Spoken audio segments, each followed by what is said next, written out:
এরকম সিচুয়েশনে কখনো পড়েছিস তুই, এই যে একজন তিনটে মানে তিনটে না একটা তিনটে মেয়ে না তিনটে ছেলে একটা মেয়েকে ভালোবাসছে? তিনটে ছেলে মেয়ে একটা মেয়েকে বলতে পারবো না, তবে অ্যাকচুয়ালি বিষয়টা একটু গন্ডগোলের। বানাচ্ছে এখন? আমার একটা বান্ধবী ছিল, না বানানো না, সত্যিকারের গল্প। আমার একটা বান্ধবী ছিল, আমরা একসঙ্গে গান শিখতাম।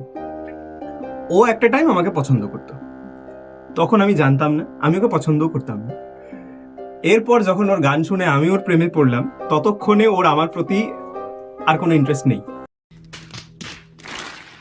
তখন একজন অলরেডি চলে এসছে আমাদের মাঝখানে। এবার সে আর আমি একটা কারাকারি হলো, ঠিক আছে? কারাকারিটা কিরকম হলো? মানে কারাকারিটা হলো হচ্ছে কি, আমরা গান শিখতে যেতাম, কে ভালো মানে কি বলবো, কে ভালো গান গাইতে পারি, ওকে ইমপ্রেস করতে পারি, এটাই ছিল আমাদের। ও জিতে গেল? ও গানে যেতে নি, ও ইঞ্জিনিয়ারিং করে চাকরি পেয়ে যেতে গেল।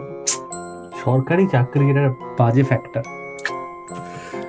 না, ব্যাড লাক নয় আমার, গুড লাক। সে ভালো নেই। কে? সে ইঞ্জিনিয়ার ভালো নেই। ইঞ্জিনিয়ার ভালো নেই।